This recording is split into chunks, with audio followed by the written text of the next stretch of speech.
Welcome to the video. So there were new late game enhancements added to Adventure Quest Worlds. I've been using them for a while. They are quite a grind to unlock and requiring you to do quest lines on top of gaining reputation, on top of doing a quest that's a big grind after doing all of that. So yeah, they're pretty much late game stuff and they're pretty neat for your class. They actually go onto your cape instead of your weapon where an enhancement would go. So it's a new way of increasing the damage potential of your character, which is really cool. You obtain set of enhancements in the Forge map, /join Forge, or you can go to your map and click on it there and then move one room to the left. So when you click on the anvil here, there will be Forge quests. That's how you unlock the particular quest. So whatever weapon or cape enhancements. They did add new weapon ones as well, but we're not going to go over those in this video because I think the cape ones are more interesting because we've had weapon enhancements in the past. Not that these new ones aren't cool, but I haven't really finished farming them yet, so maybe I'll do a video of those in the future. But the cape ones I have finished farming, with the exception of the healing ones. So there was 3 new cape enhancements, and 2 of them do damage, and 1 is a healing buff. Now the healing buff could actually help you with one of the damage, dragging a time that might actually help your damage. I'm not sure, I have to test that probably, but because that is a healing focused damage class, so it's kind of weird. But anyway, let's test out the 2 new damage enhancements for it and see if they're actually worth farming for. So if you click on the little info button in game here, it will bring up this window which gives you the information on the enhancements that you need. And the 2 we'll be looking at are Vainglory and Avarice. So those 2 are the new ones. 10% haste boost at the cost of 50% of your defense and 35% of your dodge, and a 15% damage boost, but it decreases 50% of your healing and 35% of your dodge. So you're trading a lot of survivability for a decent amount of DPS. Now 15 and 10% doesn't sound like a lot, but it adds up quite a bit actually when you think of everything that's like stacking on top of each other. So those are pretty neat, and let's see how much of an actual difference they make. Okay, first test I'm going to run is a baseline. I'm going to be using VHL for all the testing today. I feel like it's the, I don't know, kind of like default single target class that most people have at this point, and if you're going for endgame enhancements, you probably have an endgame class like VHL, so I think that's a good place to test it. We could try with other classes, and of course these enhancements will perform differently for each specific class. So if you're more of a fan of using Master Ranger, the enhancements might be a little different, although actually I think the principles of it will be about the same. But yeah, there can be little quirks that make them perform differently, and you'd want them for different situations. But anyway, so VHL with unarmed, which is full stable luck enhancement to go with the VHL. So just lucky +5 normal luck, not the forge luck. You can get forge enhanced weapons that have no trait on them, but they have better base stats that they add to the weapons, so they're actually better than the normal default luck enhancements. But I'm not using those. I'm just using basic, everything basic there. No Poly Roger. That'll be the baseline that we compare it to.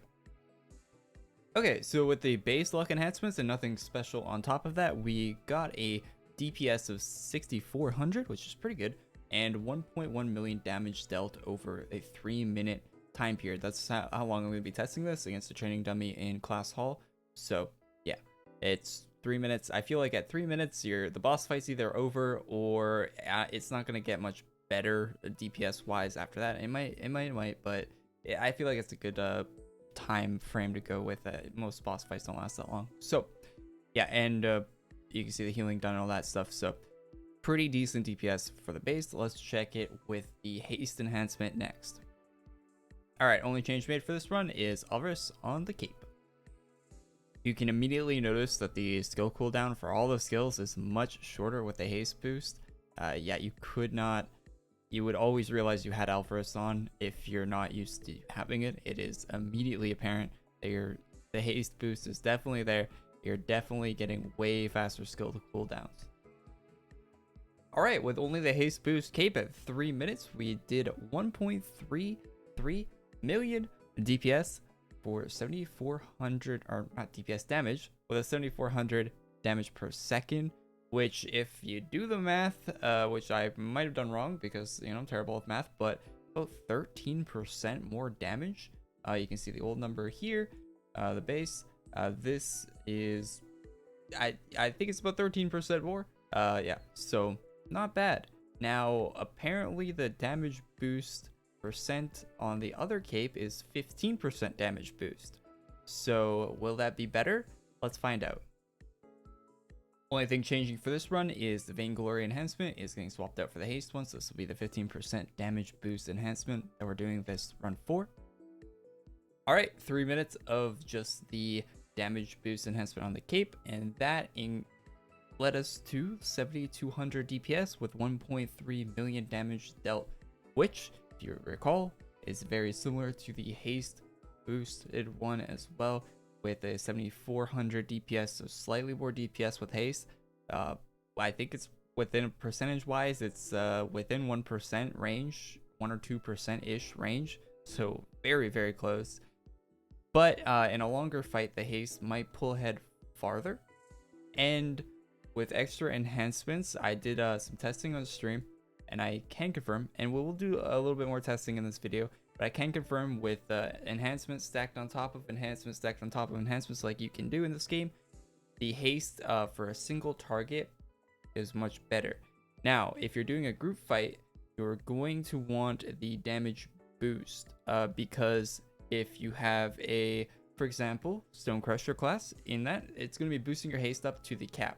This game has a haste cap, and once your haste gets to that point, it won't go any higher, of course, so having extra haste on your character isn't really helping at all the group.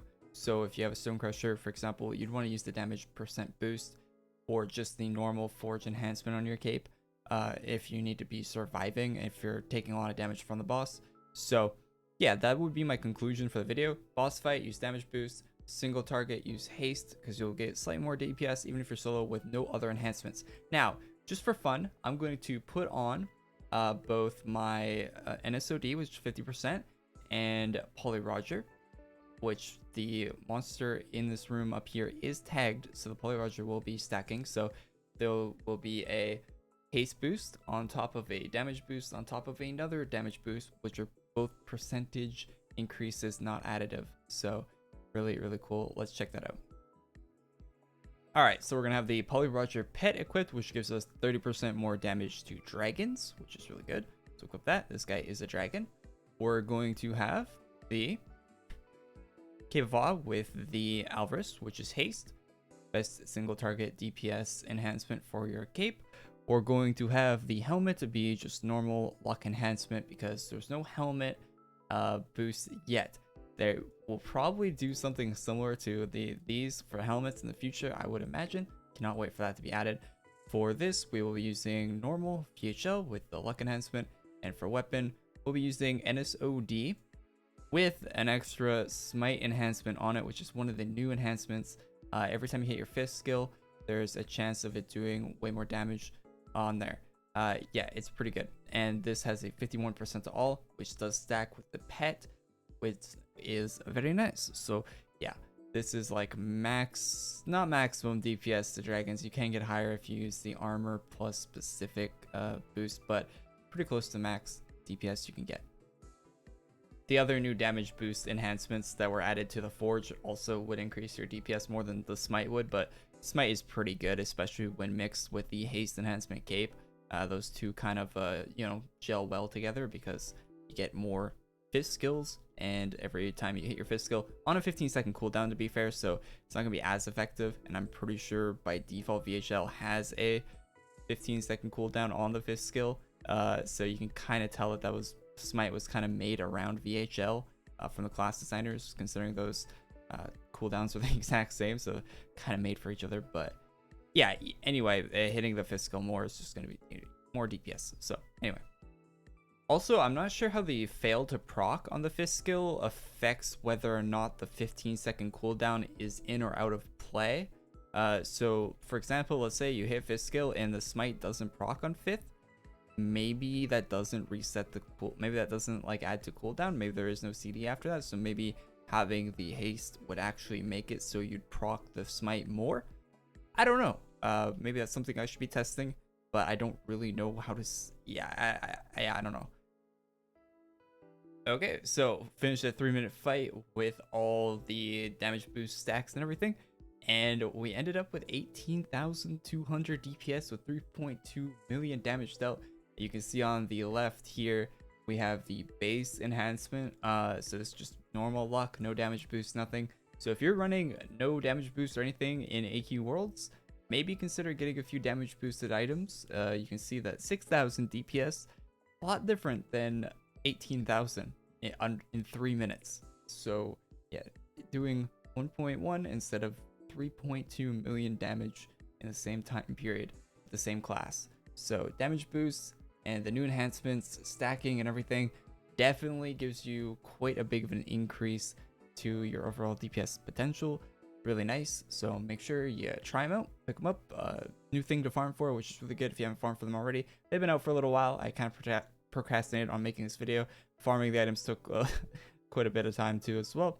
And yeah, but got it done, and hopefully this video helped you make up your mind on whether or not you want to farm them.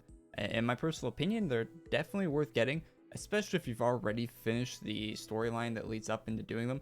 Doing those storylines can take a little bit of time, but not too long, to be honest. If you rush through them, skip the cutscenes, all that stuff, yeah, you can get through the storylines and get to the actual farming of it. If you're doing the Forge reputation, use the gold spending option for ranking that up. That's the fastest way I found of doing it. The other ways are kind of jank. The Hydra one's all right, maybe, but yeah, the gold one's definitely the fastest way by far if you're doing the reputation for the Forge. And yeah, that's about all I have to say. If you have any thoughts on this, leave down in the comments. I'd love to read them. If you have any theories on what is like the min-max best right now, leave that as well. I'd like to see that. And I'll see you guys all in the next one. I'll leave a like on the video if you like it. Subscribe to the channel if you're not already. And yeah.